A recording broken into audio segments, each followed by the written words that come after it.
The Galactic Educational Exchange Program had been running for over 3 centuries, bringing together the brightest young mind from across known space to study at the prestigious Nexus Academy on the neutral world of Centauri Prime. The massive station orbited the twin suns in a perpetual dance of shadows and light, its crystalline spires reaching toward the void like fingers grasping for knowledge itself. Zekthar stood nearly 9 feet tall, his chitinous exoskeleton gleaming under the artificial lighting of the Academy's main corridor. As a member of the Velcari species, he possessed 4 arms that ended in razor-sharp claws, compound eyes that could see across multiple spectrums, and a natural electromagnetic field that made most technology malfunction in his presence. More importantly, he came from a warrior culture that had conquered 17 star systems before joining the Galactic Alliance. For the past 2 standard years, Zekthar had ruled the Academy's social hierarchy through a combination of physical intimidation, technological sabotage, and psychological warfare. His favorite targets were the smaller, weaker species, the delicate crystalline singers from Harmony 7, whose bodies resembled living gemstones but shattered easily under pressure. The peaceful mossfolk of Verdania, who communicated through pheromones and had never known violence, and the aquatic tide dancers who required special environmental suits to survive on the station. The morning that would change everything began like any other. Zekthar emerged from his luxury dormitory pod, specially reinforced to contain his electromagnetic emissions, and made his way to the central plaza where students gathered before classes. His 3 closest followers, Grax, a hulking brutane with skin like living rock, Sis, a serpentine naga whose venom could paralyze most species, and Tick, an insectoid hiver whose mandibles could slice through metal, flanked him as he surveyed his domain. "Look there," Zekthar's voice rumbled through his chest cavity, pointing one of his 4 arms toward a group of younger students huddled near the hydroponics lab. "The little singers are practicing again. How quaint." The 3 crystalline singers, Melody, Harmony, and Chorus, were indeed practicing their traditional greeting song, their bodies chiming in perfect synchronization. The sound was hauntingly beautiful, creating harmonics that seemed to touch something deep in the souls of those who heard it. Several other students had gathered to listen, their faces showing the peace that only true art could bring. Shall we remind them that this is an academy of science, not a concert hall? Grax rumbled, his massive fists clenching with anticipation. Zekthar's compound eyes glittered with malice. "Indeed, education is so important, don't you think?" The 4 bullies approached the group like predators stalking prey. As they drew near, Zekthar's natural electromagnetic field began to interfere with the singer's delicate internal resonance chambers. Melody hit a discord note and stumbled, her crystalline structure flickering with internal stress patterns. "Oh, how terribly sorry I am," Zekthar said with mock concern. "Did I interrupt your little performance? Perhaps you should practice somewhere more private. The waste reclamation facility, for instance. The acoustics, they're simply divine." Harmony, the eldest of the 3 singers, stepped protectively in front of her companions. "We have every right to practice here, Zekthar. The Academy Charter guarantees freedom of cultural expression." "The Academy Charter," Zekthar repeated slowly, savoring each word like a fine delicacy. "How wonderfully naive. Tell me, little singer, does your charter mention anything about electromagnetic interference? About accidental damage to delicate crystalline structures? About the tragic accidents that seem to happen around here?" To emphasize his point, he moved closer, his field intensifying. The 3 singers' bodies began to resonate with painful harmonics, their crystalline faces twisting in agony. The crowd of onlookers began to disperse, none willing to intervene against the notorious bully and his gang. "Stop," Chorus whispered, the youngest of the 3 barely able to maintain cohesion. "Please, you're hurting us." "Am I?"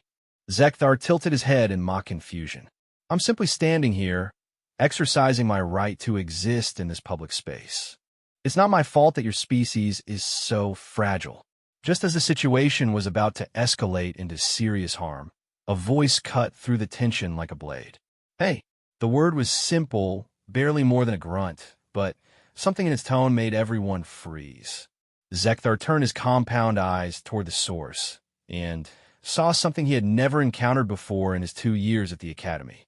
Standing about 20 meters away was a being that looked almost absurdly primitive compared to the advanced alien species surrounding it. It stood on only 2 legs, had just 2 arms, and its skin was an odd pinkish-brown color without any natural armor, scales, or protective features. It was perhaps 6 feet tall, small by galactic standards, and appeared to be completely unarmed and unaugmented. "Is this creature speaking to me?" Zekthar asked his companions, genuinely puzzled. The strange being began walking toward them with an odd, rolling gait that seemed both casual and somehow predatory. As it approached, Zekthar noticed several disturbing details. The creature's eyes, only 2 of them, positioned in the front of its head like a predator rather than on the sides like prey, were a startling blue color and seemed to track movement with unsettling precision. Its mouth was set in what could only be described as a slight smile, but there was no warmth in the expression. Most disturbing of all, Zekthar's electromagnetic field seemed to have absolutely no effect on this being whatsoever. I said, "Hey." The creature repeated as it came to a stop just outside striking distance. "You having some kind of problem with these folks?" Up close, Zekthar could see that while the being appeared soft and vulnerable, there was something about its posture that suggested coiled violence. The way it held its hands loose at its sides, the slight forward cant of its shoulders, the way its weight was balanced on the balls of its feet, everything screamed predator to Zekthar's warrior instincts. "I am Zekthar of House Velcuri, 3rd Caste Warrior of the Crimson Nebula Campaign," he announced formally, drawing himself up to his full, imposing height. "I do not believe we have been introduced, creature." "Name's Jake," the being replied conversationally. "Jake Morrison. And you didn't answer my question." Sis, the Naga, slithered forward slightly. "This one shows no proper respect, Zekthar. Perhaps it needs to be educated about the natural order." Jake's attention shifted to the serpentine alien, and Sis found himself freezing under that predatory gaze. "Natural order? Huh? That's interesting. See, where I come from, we have a saying about that. Want to hear it? I fail to see why we should care about the primitive wisdom of some backwater species," Zekthar scoffed. "What world do you even come from?" "Earth," Jake said simply. The name meant nothing to most of the students present, but a few of the more academically inclined began accessing their personal data tablets. What they found made them take several steps backward. "Earth," whispered a young Mendak scholar, her tentacles writhing with nervous energy. That's a Death World classification." "And what now?" Grax rumbled. "Death World," the Mendak repeated louder. "Class 12 environment. Gravity 0.98 standard, atmospheric pressure at 1.01 atmospheres, but the ecosystem." She paused, her skin changing to a sickly green color. "The ecosystem is classified as actively hostile to life. Average lifespan of non-adapted species exposed to environment, 14 standard minutes." Jake's smile widened slightly. "Sound about right, though I think they're being a bit generous with that 14-minute estimate." For the first time in his academic career, Zekthar felt something he had rarely experienced: uncertainty. Impossible. No sentient species could evolve on such a world. "Well," Jake said, rolling his shoulders in a gesture that somehow managed to be both casual and threatening, "here I am." The crowd of onlookers had grown substantially as word spread through the station's communication network. Students from dozens of species gathered to watch what was quickly becoming the most interesting confrontation in recent Academy history. Several faculty members were also present, but Academy policy dictated that student disputes should be allowed to resolve naturally unless serious injury was imminent. "This changes nothing," Zekthar declared, though his voice lacked its earlier confidence. "You are 1 primitive against 4 advanced beings. The mathematics are simple." "Math was never my best subject," Jake admitted, "but I did pay attention in biology class. Want to know what I learned?" Without waiting for an answer, Jake began walking in a slow circle around the four bullies, his hands still loose at his sides. See, on my world, we have this thing called evolution. It's pretty neat. Basically, if your environment tries to kill you every single day for millions of years, you either adapt or you die. As he moved, Zekthar noticed that Jake's circle was gradually tightening. The human, for that's what the data files now confirmed he was, moved with the fluid grace of a natural predator. More unsettling still, his electromagnetic field continued to have absolutely no effect on the creature. My species started out as small, weak primates. Jake continued conversationally. No claws, no fangs, no armor, no natural weapons. We should have gone extinct in the first 1,000 years. But we had a couple of advantages. Tick, the hiver, spread his wings and clicked his mandibles threateningly. What advantages could such a primitive species possess? Jake stopped walking and looked directly at the insectoid alien. We're persistence hunters. Do you know what that means? The question was directed at Tick, but it was Sis who answered. It means you chase prey until it dies of exhaustion. A crude and inefficient hunting method. Crude, maybe, Jake agreed, but effective. See, most predators are sprinters. They're fast, but they can't maintain that speed for long. They either catch their prey quickly or they give up and find something else. But humans? We just keep coming. We're not the fastest or the strongest, but we never stop. Ever. To demonstrate his point, Jake began jogging in place. His breathing remained steady and controlled, showing no sign of exertion. The longest recorded pursuit hunt in human history lasted 6 days. 6 days of continuous chase across open terrain under a blazing sun. The hunters never stopped, never rested, never gave up. They just kept coming until their prey collapsed and died of exhaustion. He stopped jogging and smiled that unsettling smile again. But that's not our only advantage. Want to know the other one? The silence stretched for several long seconds before Grax growled. What? We're pack hunters, Jake said simply. And the pack takes care of its own. As if on cue, 2 more humans emerged from the crowd of onlookers.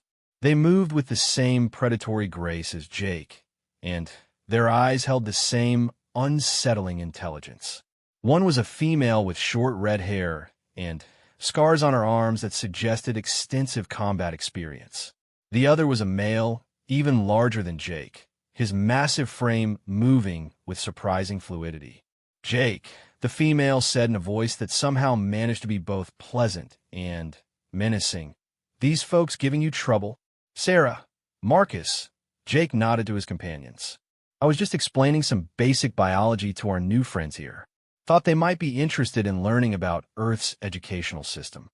Marcus cracked his knuckles, a sound that made several nearby students flinch, and grinned. Oh, I love teaching. What subject are we covering today? Applied physics, Jake replied. Specifically, the relationship between force and acceleration. Zekthar's compound eyes darted between the 3 humans, his warrior instincts screaming warnings that he was trying very hard to ignore. This is absurd. 3 primitives against 4 trained warriors? Your species may be persistent, but you lack the natural weapons and defenses necessary for serious combat. Sarah laughed, and the sound sent chills down the spines of everyone present. Natural weapons? Honey, we don't need natural weapons. We make our own.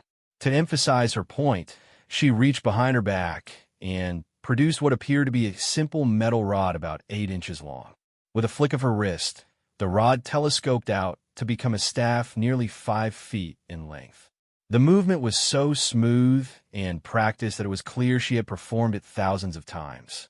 Collapsible fighting staff, she explained conversationally, made from titanium steel alloy. Light, strong, and perfectly legal under Academy regulations since it's not technically a weapon until deployed. Marcus reached into his jacket and pulled out what looked like a simple metal ball. Stress ball, he said with a grin. Helps me relax. Made from depleted uranium, so it's got some nice weight to it. Amazing how much force you can generate with proper leverage. Jake pulled what appeared to be an ordinary pen from his pocket. Standard writing implement. Of course, the casing is made from tungsten, and if you remove this little cap here, he demonstrated, revealing a needle-sharp point.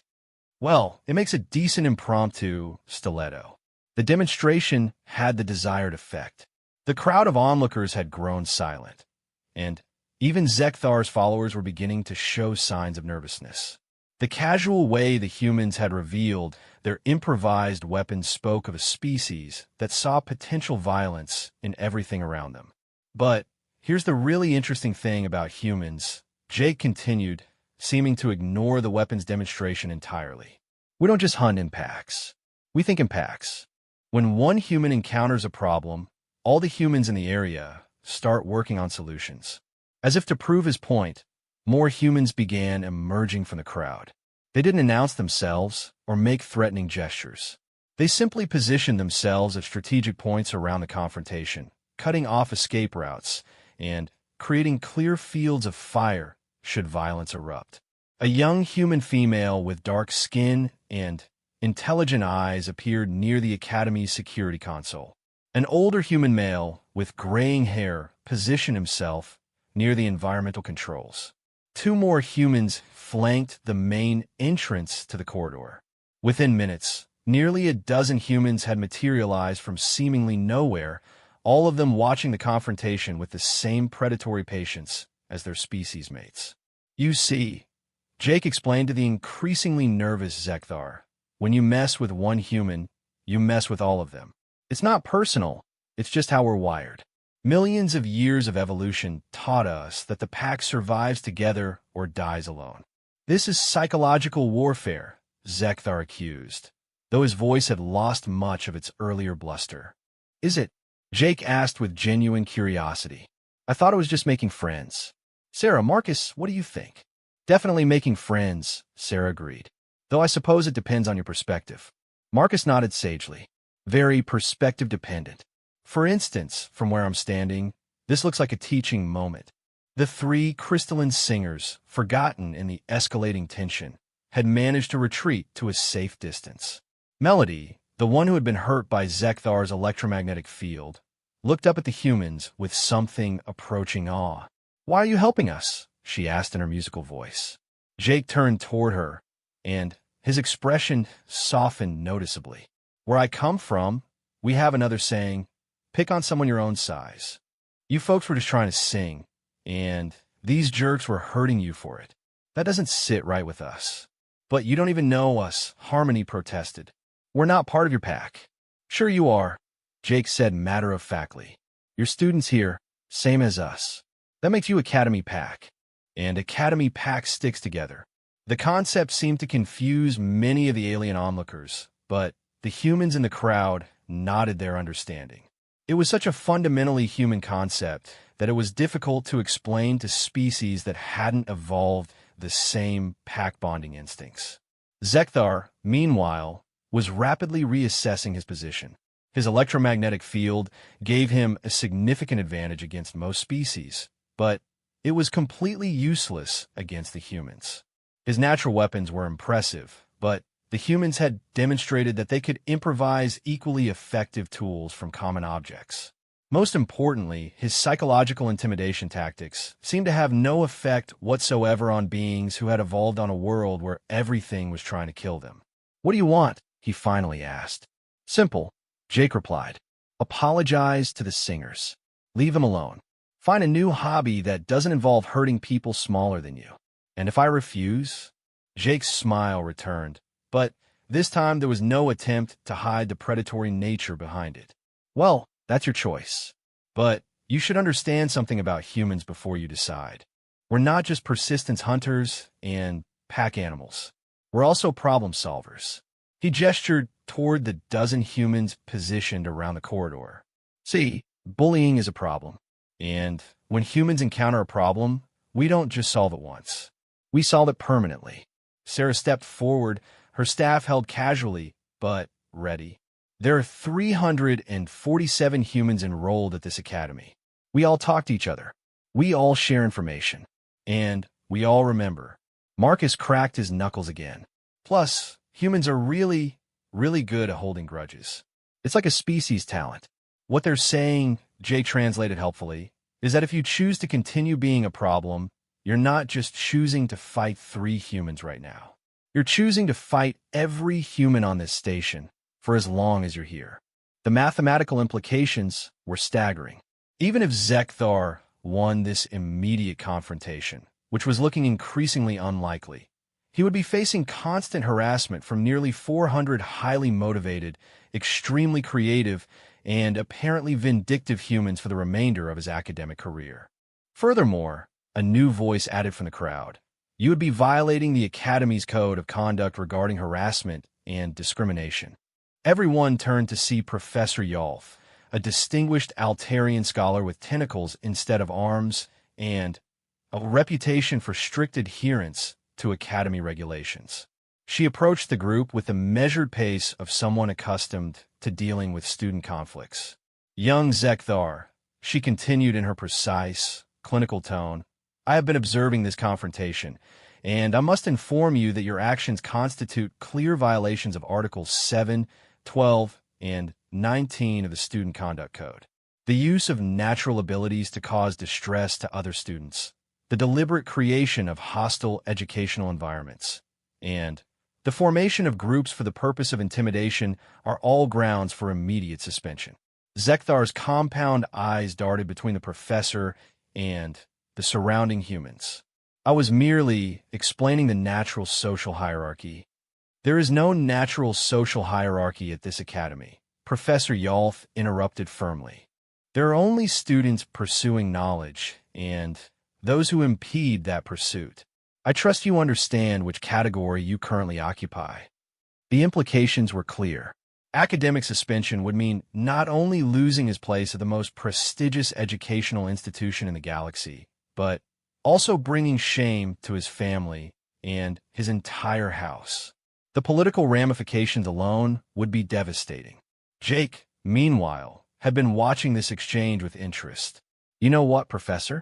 I think our friend here was just about to apologize to the singers and promise to be a better citizen. Weren't you, Zek? The use of a shortened name was deliberate, a casual dismissal of the formal titles and honors that Zekthar had proudly announced earlier.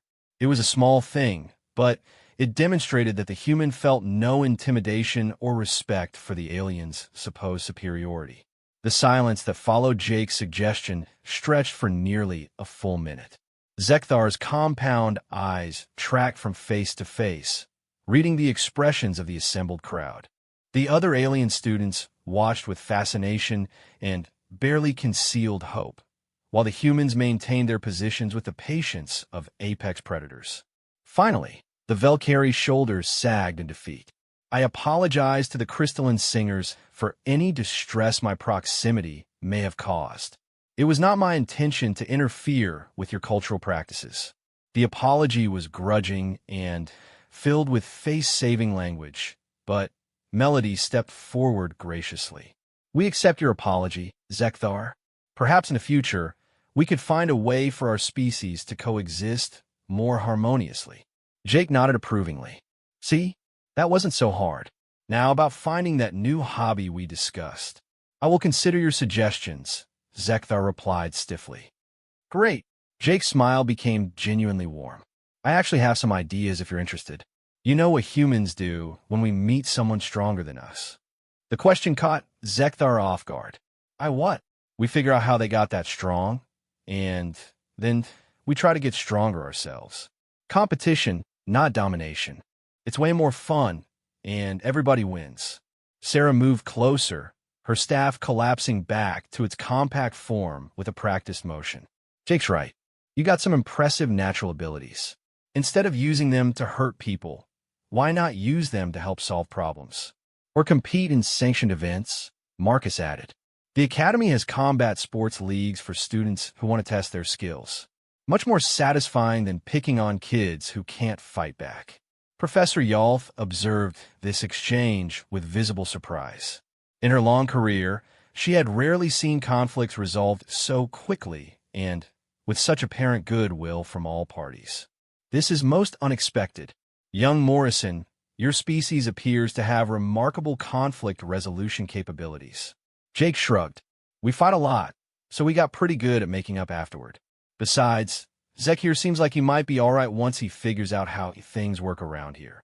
The casual use of a nickname again, combined with the suggestion that the mighty Valkyrie warrior simply didn't understand social dynamics, should have been insulting. Instead, Zekthar found himself oddly grateful for the face-saving explanation. Perhaps, he said carefully, I have been misinformed about certain aspects of interspecies relations. Happens to everybody, Jake replied with apparent sincerity. Culture shock is real. When I first got here, I tried to shake hands with a Mendak and nearly caused a diplomatic incident. Turns out their tentacles are super sensitive and handshakes feel like electrical torture to them. Several students chuckled at this admission, and the tension in the corridor continued to dissipate. The humans began casually moving away from their strategic positions, though they remained alert and ready to respond if needed. The important thing, Sarah added, is that we learn from our mistakes and do better next time. Right? Zekthar's followers Grax, Sis, and Tick had remained silent throughout the confrontation, but they were clearly struggling to process what had just occurred. Their leader, the terror of the Academy's social hierarchy, had just been outmaneuvered by 3 primitive Deathworlders armed with improvised weapons and social psychology. Grax was the first to speak. Zekthar, perhaps we should withdraw and consider new strategies. Actually, Jake interjected, why don't you guys stick around? I'd love to learn more about your species. Grax, right? You're Brutane? I've read about your homeworld.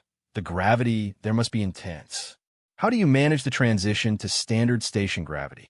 The question was genuine and showed actual interest in Grax's background rather than fear or dismissal. The massive alien blinked in surprise. The transition is indeed challenging. We must wear gravity compensators to maintain proper bone density and muscle mass. That's fascinating. Marcus joined the conversation. Humans have similar problems in low gravity. We have to exercise constantly or our bodies start breaking down. Maybe we could compare notes sometime. Sis slithered closer, her serpentine body coiling with nervous energy. You are not afraid of my venom? Should I be? Jake asked curiously. I mean, I assume you have control over it, right? Otherwise, the Academy wouldn't allow you to attend classes with other students.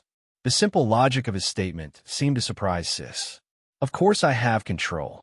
My people are not animals. But most species fear us anyway. Fear is usually based on ignorance, Sarah observed.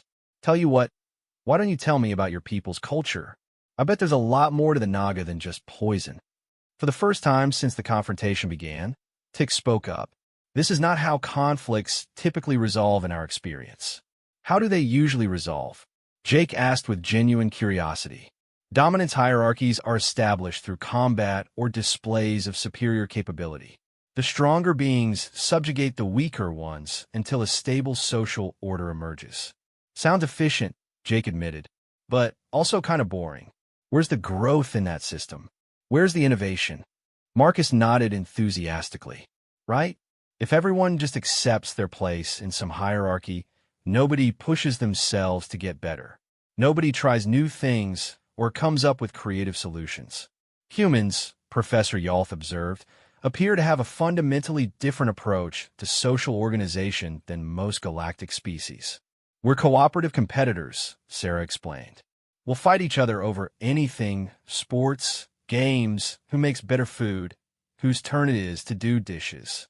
But when there's an external threat or someone needs help, all that competition gets redirected toward the common goal. Jake gestured toward the assembled crowd. Like right now, 5 minutes ago, some of these humans didn't even know each other's names. But when they saw a situation that looked unfair, they automatically coordinated to address it. Without verbal communication, Professor Yalth noted with academic fascination. I observed no obvious signals or commands, yet your species achieved tactical positioning with remarkable efficiency. Body language, eye contact, spatial awareness, Marcus listed. Humans are constantly communicating through dozens of nonverbal channels. Most of the time, we're not even conscious we're doing it. Melody, who had been listening to this exchange with growing amazement, finally spoke up. You helped us without knowing us, without any expectation of reward. And now you're making friends with the people who are hurting us? Sure, Jake replied, as if it were the most natural thing in the world. That's what friends do. The simple statement seemed to resonate through the crowd. Many of the alien students had never encountered a species with such straightforward social dynamics. Most galactic civilizations were built around complex hierarchies, trading relationships, or symbiotic dependencies. The human concept of spontaneous mutual aid without expectation of reciprocity was genuinely alien to them. Your species, Professor Yolf said slowly, may represent a significant paradigm shift in intergalactic relations. How so? Sarah asked. Most conflicts between species arise from competing resource needs or incompatible social structures. But if humans can successfully integrate competing groups into cooperative frameworks, she paused, her tentacles writhing with excitement. The implications for galactic diplomacy could be revolutionary. Jake scratched his head. We're just trying to be good classmates. I don't think we're planning any diplomatic revolutions. That, Professor Yolf replied, may be precisely why you could succeed where others have failed. Your species appears to practice diplomacy instinctively rather than as a learned skill. Zekthar had been listening to this conversation with growing confusion. I do not understand. My people conquered 17 systems through superior military strategy and technological advancement. How can simple cooperation be more effective than proven methods of dominance? Different tools for different jobs, Jake replied. Conquest works great if you want to control territory or resources. But if you want to solve complex problems or create new things, you need cooperation. You can't force people to be creative or innovative. Grax rumbled thoughtfully. On our homeworld, we have a saying, the strongest boulder falls first in an avalanche. That's actually pretty profound, Marcus said with surprise. What does it mean? Rigid strength cannot adapt to changing circumstances. Sometimes flexibility is more valuable than raw power. Sarah nodded approvingly. We have a similar concept. The oak tree breaks in a storm, but the willow tree bends and survives. Your species has many such sayings? Sis asked, genuine curiosity replacing her earlier hostility. Tons of them, Jay confirmed. We collect wisdom from every culture we encounter. The saying I was going to share earlier about natural order was actually the strong prey upon the weak until the weak becomes strong. It's from an ancient human martial arts philosophy. Tick's mandibles clicked with what might have been approval. A cyclical rather than static hierarchy. Most intriguing. Exactly, Sarah said excitedly. Nobody stays on top forever unless they keep earning it. And nobody stays on bottom forever unless they accept it. Professor Yolf was frantically taking notes on her personal tablet. Fascinating. Human social dynamics appear to be based on fluid hierarchies with multiple simultaneous ranking systems. Dominance in one area does not automatically confer dominance in others. Right, Jake agreed. Like, I'm pretty good at hand-to-hand combat, but Sarah here is way better at languages than I am. Marcus knows more about engineering than both of us combined. And Zekthar could probably teach us all a thing or two about military strategy. The casual acknowledgement of the Velcari's expertise, despite their recent confrontation, seemed to surprise everyone present. Zekthar's compound eyes focused on Jake with new interest. You would accept instruction from someone who was recently your enemy? Enemy? Jake looked genuinely confused. We had a disagreement about acceptable behavior. That doesn't make us enemies. Besides, conflict without learning is just wasted energy. On my homeworld, Zekthar said slowly, enemies are eliminated or subordinated. The concept of former enemies becoming instructors, this is not part of our social framework. Missing out, Marcus said sympathetically. Some of my best friends are people I used to fight with. Conflict can actually be a great way to get to know someone, as long as it stays respectful. Harmony chimed in with her musical voice. Among my people, we have ceremonies for transforming discord into harmony. Perhaps humans have similar practices? We call them apologies, forgiveness, and Beer, Sarah replied with a grin.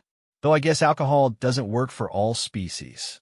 The crystalline singers achieve similar effects through resonance harmonies, Melody added.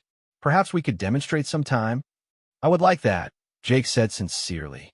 Your singing earlier was beautiful, even after Zek interrupted it. The casual reference to the earlier incident, combined with Jake's obvious appreciation for their art, caused the three singers to chime in pleased harmonics. The sound was so lovely that several other students stopped to listen. See, Sarah said to Zekthar, isn't that better than electromagnetic interference? For the first time since the confrontation began, Zekthar's posture relaxed slightly. I admit that their vocalizations are not unpleasant. My interference was not intended to cause artistic degradation. Then, help them find a better practice space, Marcus suggested. You know the station layout better than anyone. I bet there are acoustically superior locations they haven't discovered yet. The suggestion was brilliant in its simplicity. Rather than demanding that Zekthar avoid the singers, it gave him a positive way to interact with them while demonstrating superior knowledge that restored some of his social standing. There is a resonance chamber in Section 7 that was designed for acoustic testing, he said thoughtfully. The harmonic amplification might enhance their natural abilities. Chorus's eyes literally sparkled with excitement. Harmonic amplification? We have never experienced such technology. I could show you the location, Zekthar offered hesitantly, if you would find such assistance acceptable. The transformation was remarkable. Within minutes, the feared bully had become a helpful guide, the victims had become grateful students, and the confrontation had resolved into collaborative problem-solving. The watching crowd began to disperse, many of them shaking their heads in amazement at what they had witnessed. Professor Yalth, however, remained behind to continue her observations. Young Morrison, I must ask, is this conflict resolution method typical of human behavior? Pretty much, Jake replied, though we usually don't have an audience this big. Most conflicts are resolved through conversation, compromise, and finding ways for everyone to get what they need. And if conversation fails, then we try other approaches, Sarah answered diplomatically. But conversation fails a lot less often than people think. Most conflict happen because people don't understand each other, not because they actually want to fight. Marcus gestured toward Zekthar, who was now enthusiastically describing the acoustic properties of various station sections to the fascinated crystalline singers. Look at him now. Guy's not a bully. He's a frustrated teacher. He just needed the right students. Your assessment of his psychological profile was quite rapid, Professor Yalth observed. How did you determine his underlying motivations so quickly? Experience, Jake said simply. Bullies usually fall into a few basic categories. Power seekers, attention seekers, insecurity maskers, or frustrated achievers. Zek showed all the signs of a frustrated achiever, someone with knowledge and abilities who doesn't know how to share them constructively. And the others? His followers?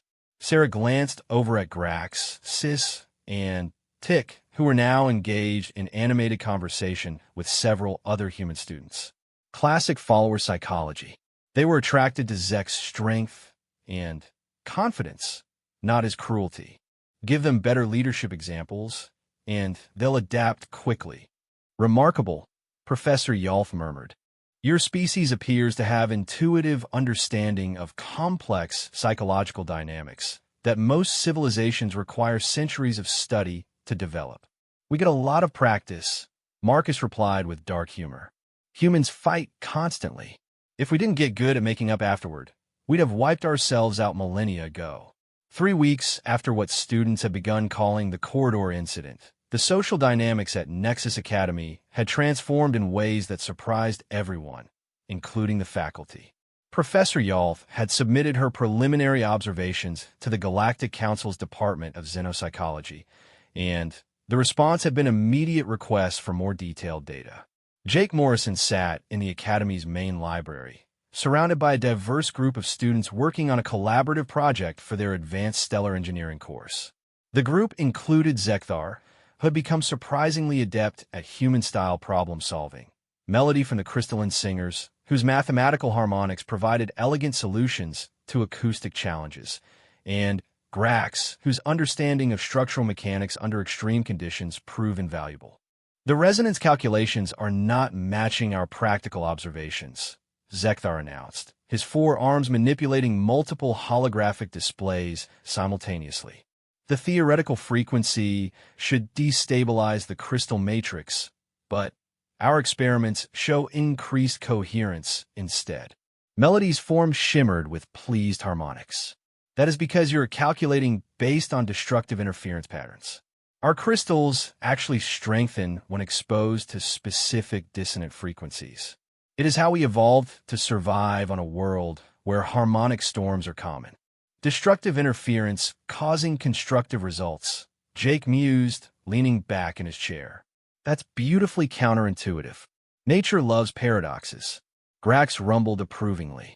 On my homeworld, we have similar phenomena with pressure dynamics.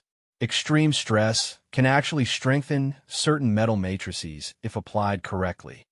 The conversation was interrupted by the arrival of Sarah Chun, who dropped into an empty chair with visible frustration. "I need help," she announced without preamble. "What kind of help?" Jake asked, immediately alert to the stress in his friend's voice. "The diplomatic kind," Sarah replied grimly. "We've got a situation developing in the xenobiology lab, and it's getting ugly fast." Marcus looked up from his engineering schematics. "Define ugly." 3 species, 2 with historical conflicts, 1 environmental incompatibility issue, and all of them blaming each other for contaminating a shared research project, Sarah listed grimly. The flame dancers from Pyros 7 think the ice crystals from Hibernia deliberately sabotaged their heat-based experiments. The ice crystals think the flame dancers are trying to melt their sample storage units. And the moss folk caught in the middle are having allergic reactions to both extreme temperature fluctuations and are threatening to file formal complaints with the academic board. Zekthar's compound eyes clicked with interest. A 3-way conflict with environmental factors. Classical military theory suggests this will escalate until one group achieves dominance or outside intervention occurs. "That's the problem," Sarah continued. "Professor Helix is off station at a conference, and the substitute instructor is a neutral zone administrator who's never dealt with multi-species disputes. He's basically locked down the entire lab until someone can sort this out. Environmental factors complicate everything," Melody chimed thoughtfully. "Temperature extremes that are necessary for some species survival can be lethal to others. There may not be a simple accommodation solution." Jake stood up and began pacing, a habit the others had learned indicated his problem-solving mode was engaging. "Okay, let's break this down. What exactly are each group trying to accomplish in their research?" "The flame dancers are studying thermophilic bacterial growth in extreme heat environments," Sarah replied, consulting her notes. "They need sustained temperatures above 200 degrees Celsius for their cultures to survive. The ice crystals are analyzing crystalline formation in sub-zero conditions," she continued. "Their samples require constant temperatures below -50 degrees Celsius, or they literally melt and become useless. And the moss folk? They're studying adaptive plant growth in variable conditions, but their own biology requires stable temperatures between 15 and 25 degrees Celsius. Too hot or too cold, and they start having respiratory problems." Marcus whistled low. "That's a hell of a range incompatibility. You're talking about a 250-degree spread between the extremes." "Standard approach will be temporal separation," Grax suggested. "Each group uses the laboratory during different time periods." "Tried that," Sarah replied. "The thermal mass of the lab equipment means it takes hours to transition between temperature ranges. Nobody gets enough time for meaningful research, and the energy costs are enormous." Zekthar's mandibles clicked thoughtfully. "Spatial separation, then. Divide the laboratory into different environmental zones." "Also tried. The lab isn't big enough to maintain 3 separate environmental systems with proper safety buffers. Plus, the research requires some shared equipment that can't be duplicated." Jake stopped pacing abruptly. "What if we're approaching this wrong?" "How so?" Melody asked. We're assuming the three groups have to work separately, Jake explained. But what if their research could actually benefit from collaboration? Sarah frowned. I don't see how. They're studying completely different phenomena under incompatible conditions. Are they? Jake challenged. Think about it. Extremophile bacteria, crystalline formation under stress, and adaptive plant growth. What do all those things have in common? The group fell silent as they considered the question. It was Melody who made the connection first, her crystalline form brightening with excitement. They are all studying how life adapts to hostile environments, she chimed. How biological systems maintain function despite extreme conditions. Exactly, Jake said with growing enthusiasm. And what's the most hostile environment any of us can imagine? Space, Marcus breathed. They're all studying aspects of how life might survive in space. Grax leaned forward with interest. Continue this reasoning. How does this solve the environmental incompatibility? Jake grinned. Because space has all those conditions. Extreme heat near stars, extreme cold in the void, and everything in between. Instead of trying to accommodate three separate research projects, we help them design one collaborative project that studies the full spectrum of space survival. Sarah's eyes widened as she began to see the possibilities. The flame dancer's bacteria could be tested for survival in solar proximity conditions. The ice crystal's formations could model crystallization in deep space. And the moss folk could study how organisms adapt to rapid temperature transitions. The shared equipment becomes a benefit instead of a problem, Zekthar added, his tactical mind grasping the logistics immediately. Instead of each group needing full access, they need coordinated access for integrated experiments. And the environmental challenges become part of the research instead of obstacles to it. Melody concluded, her harmonics resonating with excitement. Marcus was already pulling up holographic displays, his engineering mind racing ahead to practical implementation. We could design a modular environmental system. Separate chambers for extreme conditions connected by transition zones where the moss folk could monitor adaptation processes. The temporal separation becomes valuable too. Grax rumbled with approval. Instead of wasted time, the transition periods become opportunities to study how systems respond to changing conditions. Sarah stared at the group in amazement. You just solved a three-way species conflict by reframing it as a collaborative opportunity. How did you even think of that? Human instinct, Jake replied with a shrug. When we encounter a problem too big for one person to solve, we automatically look for ways to get more people involved. More brains, more resources, more perspectives. But this is not simply adding more participants, Zekthar observed. You identified an underlying unity that was not apparent to any of the individual groups. This requires a significant analytical insight. Pattern recognition, Marcus explained. Humans are really good at spotting connections between seemingly unrelated things. It's how we survive in chaotic environments. Everything's connected to everything else, so you learn to see the big picture. Melody's harmonics shifted to a contemplative tone. Among my people, this would be considered a form of mathematical poetry, finding the hidden equations that unite disparate phenomena. Poetry's not a bad analogy, Sarah agreed. You took three separate conflicts and found the rhythm that connects them all. Jake looked pleased, but also slightly embarrassed by the praise. It's not that complicated. Look, let me show you how to do this. Next time you encounter a multi-party conflict, ask yourself three questions. He held up his fingers as he counted. First, what is each party really trying to achieve? Not what they say they're fighting about. Second, what do all the parties actually have in common, even if they don't realize it? Third, how can their individual goals be better achieved through collaboration than competition? Those are deceptively simple questions. Professor Yaltha's voice came from behind them. The Altarian scholar had approached without being noticed, her tentacles writhing with excitement. Yet they address fundamental flaws in most conflict resolution methodologies. Professor, Sarah said, standing respectfully, how long have you been listening?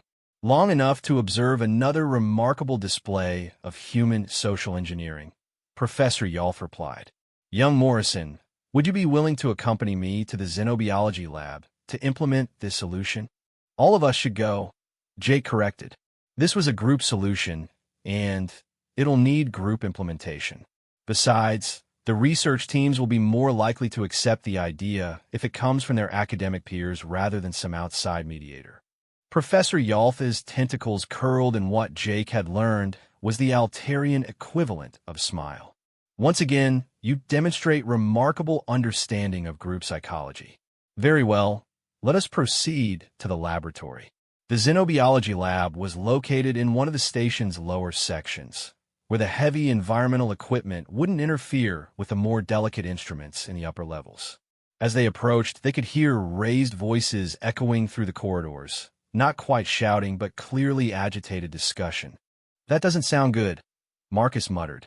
Through the lab's transparent aluminum viewing ports, they could see the source of the commotion.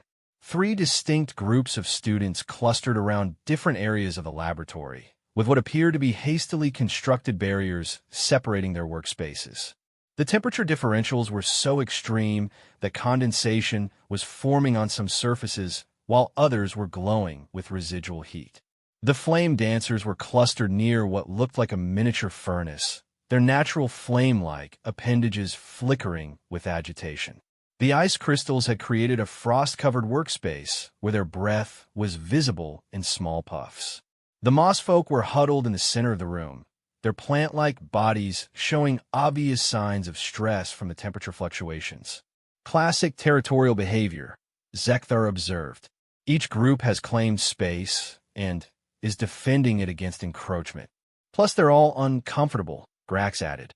"Physical discomfort makes every species more aggressive." Jake studied the layout for a few moments, then turned to his companions. "Okay, here's how we approach this. Melody, you and Professor Yolf engage the moss folk first. They're caught in the middle and suffering the most, so they'll be most motivated to try a new solution. Sarah, you and Marcus talk to the ice crystals. They're the most analytical of the 3 groups, so lead with the engineering and efficiency benefits. Zekthar and Grax, you're with me. We'll approach the flame dancers. They're the most aggressive right now, so we need to frame this in terms they'll respect: territorial expansion rather than territorial compromise." Professor Yolf looked impressed. "You are treating this as a tactical operation." "All diplomacy is tactical," Jake replied. "You're just using words and ideas instead of weapons. The key is understanding what motivates each party and speaking their language." They entered the lab in their assigned groups, spreading out to approach their respective targets. Jake could hear Melody's musical voice beginning to soothe the agitated moss folk, while Sarah's calm engineering explanations started drawing interested looks from the ice crystals.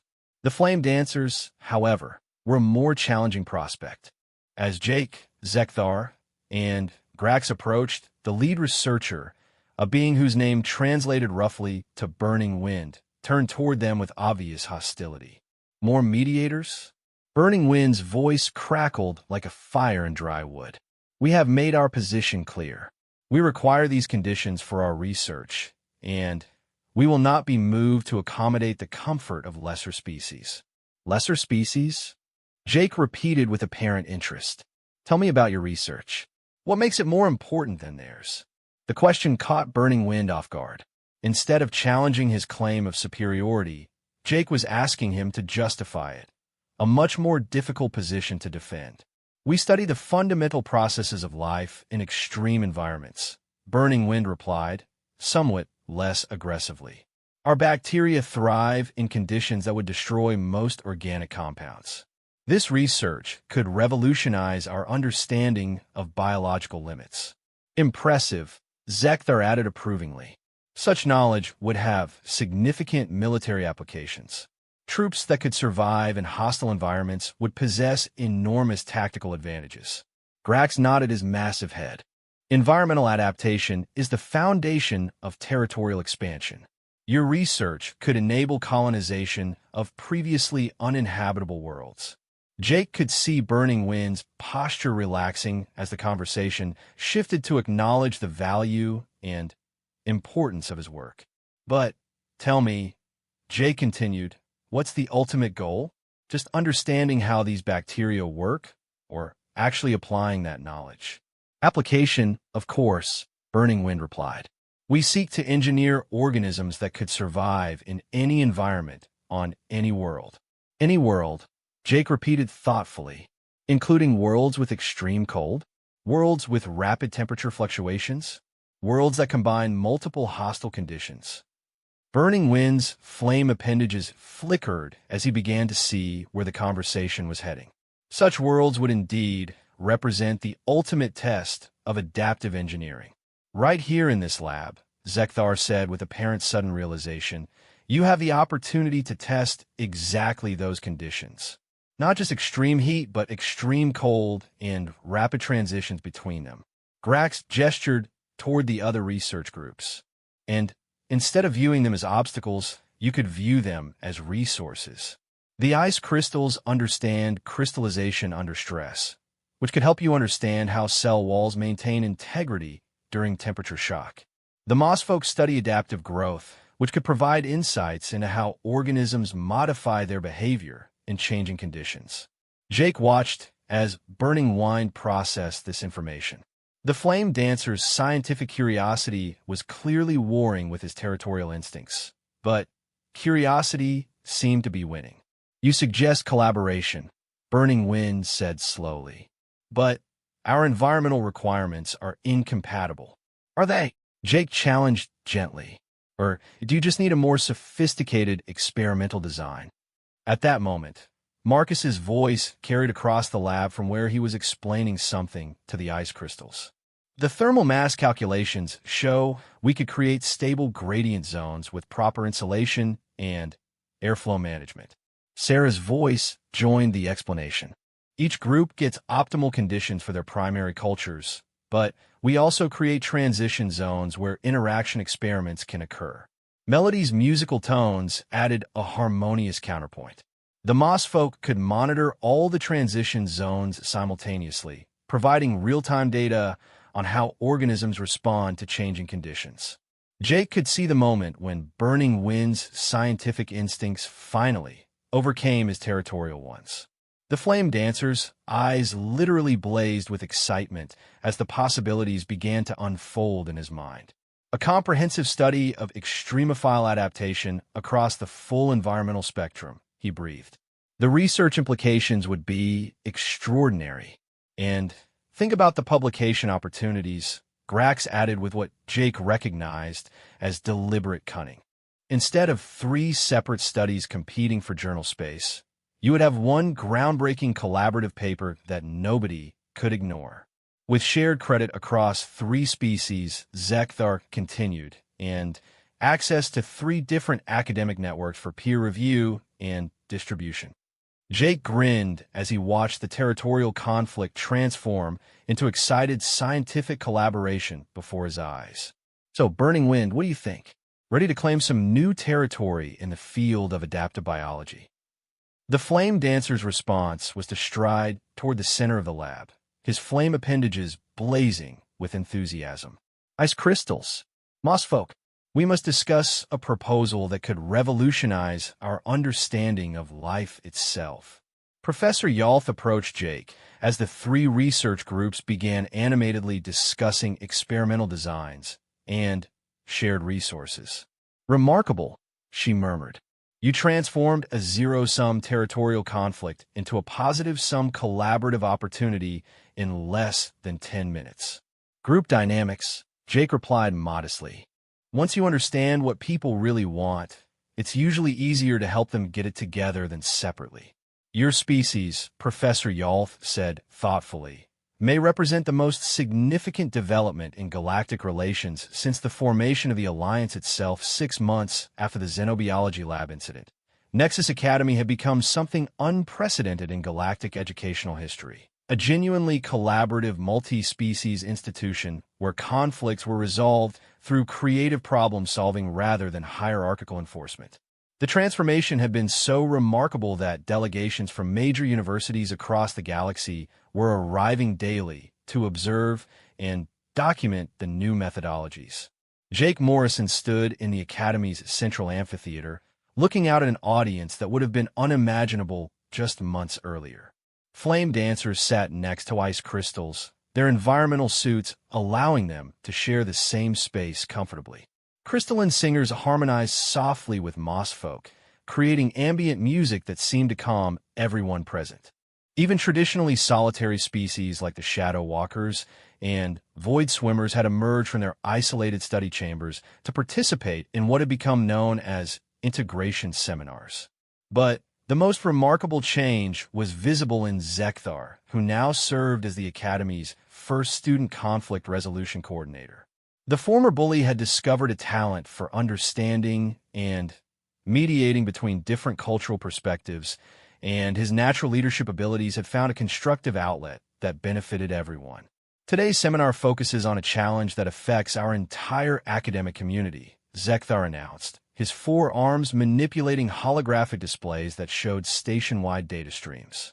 Resource allocation disputes have increased by 30% as our collaborative projects have grown larger and more complex.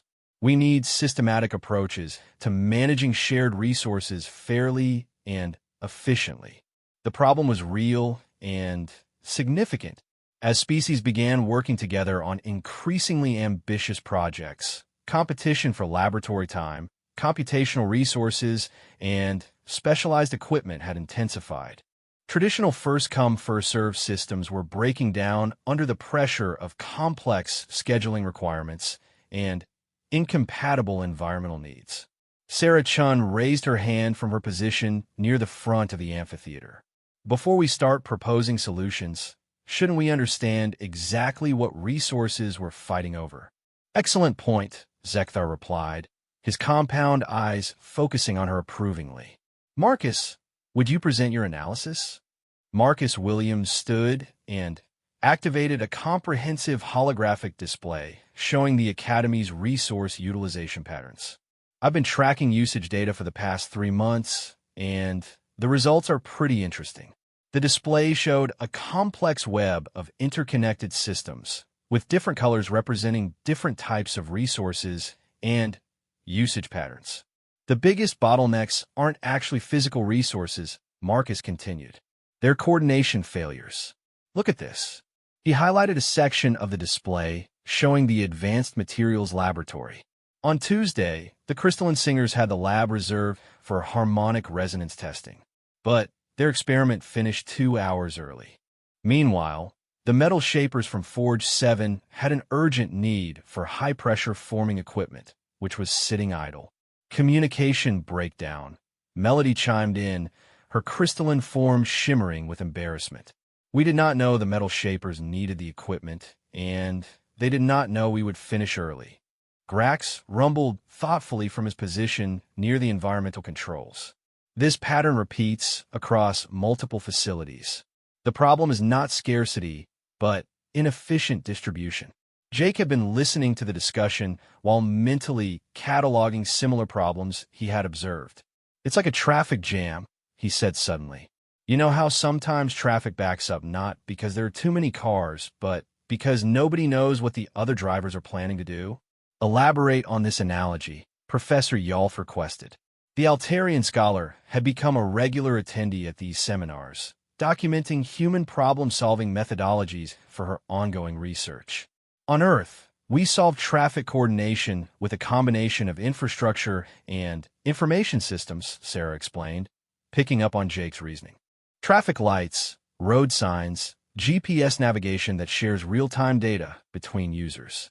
Everyone knows what everyone else is doing, so the whole system flows smoothly. You're suggesting we need resource coordination infrastructure, Zekthar said, his tactical mind immediately grasping the implications. Information systems that allow real-time communication about resource needs and availability. More than that, Marcus added, his engineering instincts engaging. We need predictive systems that can anticipate needs and automatically optimize scheduling. machine learning algorithms that understand usage patterns and can suggest more efficient allocations. Tick, the hiver whose species was known for complex swarm coordination, clicked his mandibles with approval. This approach mirrors our hive resource management protocols. Individual units communicate their needs and capabilities continuously, allowing the collective to optimize resource distribution in real time. But human and hiver social structures are very different, cautioned Sis, the Naga whose species valued individual autonomy. Collective optimization systems might not be compatible with species that prioritize personal choice and individual initiative. Jake nodded acknowledgement of the concern. Good point. Any system we design has to respect different cultural approaches to decision-making. Some species work best with centralized coordination, others need individual autonomy. Modular system architecture, Professor Yalth suggested. Different interaction protocols for different cultural preferences, but unified underlying resource tracking. I could design something like that, Marcus said with growing excitement. Centralized database with multiple interface options. Hive species get collective optimization algorithms. Individualist species get personal scheduling tools. Hierarchical species get authority-based approval systems. Burning Wind, the flame dancer who had become one of the most enthusiastic supporters of collaborative research, spoke up from his environmental suit. Implementation challenges will be significant. Many species have technological incompatibilities that prevent direct interface integration. That's actually where human technology might have advantages, Sarah replied thoughtfully. Our stuff is designed to work with anything because we never know what we're going to encounter. Universal compatibility is kind of our specialty. Zekthar's compound eyes brightened with interest. Elaborate. How does human technology achieve universal compatibility? Adaptive protocols, Jake explained. Instead of designing systems that work one specific way, we design systems that figure out how to work with whatever they encounter. It's like universal translators, but for technology. Your species truly does approach problems differently than most, Professor Yalth observed. Where other species optimize for specific conditions, humans appear to optimize for adaptability itself. We kind of have to, Marcus replied with a shrug. Earth has so many different environments and conditions that anything designed to work in only one place fails everywhere else. So we learn to build things that adapt. Melody's harmonic resonance shifted to an excited frequency. This adaptability principle could solve more than just resource allocation. Many of our collaborative projects struggle with technological incompatibilities between species. True, Grax rumbled approvingly. My people's pressure forging techniques could benefit crystal growing projects, but our equipment operates at force levels that would shatter most other species' instruments. And our thermal processing requirements are incompatible with most standard laboratory equipment, Burning Wind added. Adaptive interface systems could allow much broader collaboration. Jake could see the discussion evolving toward something much larger than the original resource allocation problem. Hang on, he said, holding up his hands. Let's not lose focus. We started with scheduling conflicts, and now we're talking about completely redesigning the Academy's technological infrastructure. Are we? Zekthar asked with what Jake had learned to recognize as the Velkari equivalent of grin. Or are we identifying the underlying cause of multiple related problems? The question hung in the air for a moment as everyone processed its implications. It was Sarah who made the connection explicit. The scheduling conflicts aren't separate from the technological incompatibilities, she said slowly. They're symptoms of the same problem, lack of integration between different systems and approaches. Integration, Professor Yalth repeated thoughtfully. Not assimilation or standardization, but functional integration that preserves individual characteristics while enabling collective action. Marcus was already pulling up new holographic displays, his mind racing ahead to design possibilities. Distributed architecture with adaptive interfaces. Each species maintains their preferred technological approaches, but everything communicates through universal translation layers. Like a universal language for machines, melody chimed with delight. More like a universal language for cooperation, Jay corrected. The machines are just tools. The real goal is helping different species work together more effectively. Tick's mandibles clicked rapidly, a sign of excitement among hivers. Such systems could scale beyond academic applications. Interspecies trade, diplomatic communications, joint exploration projects. Military applications would be significant, Zekthar added, his warrior background never far from his thoughts. Multi-species tactical coordination requires real-time information sharing across incompatible communication systems. Let's stay focused on the Academy for now, Jake suggested diplomatically. We can solve galactic integration later. Right now, we need to figure out how to share laboratory equipment without starting wars.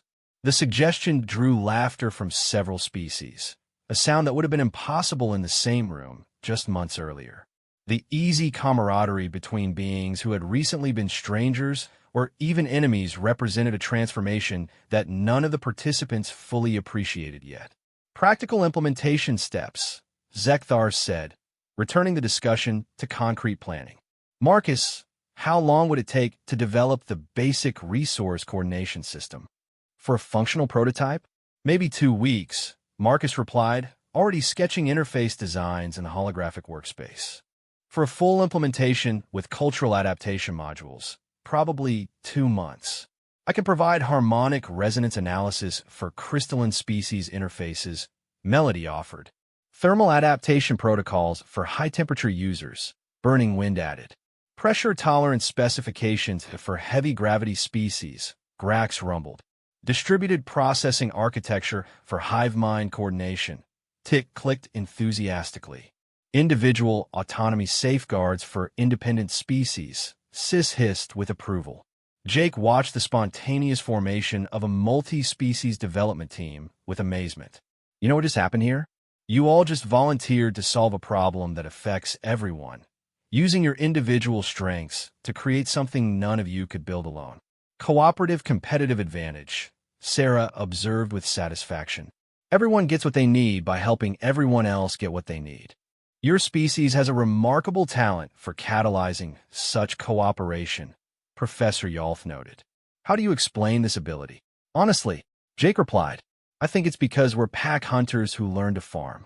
We understand instinctively that individual success depends on group success, but we also understand that group success requires individual contribution. And, Marcus added, we're used to dealing with problems that are too big for any one person to solve. Climate, geography, natural disasters, wars. Human history is basically one long series of challenges that required group cooperation to survive. So when you encounter a new problem, your first instinct is to form a group to address it, Zekthar summarized. This explains the rapid coalition formation I have observed in multiple human-involved conflicts.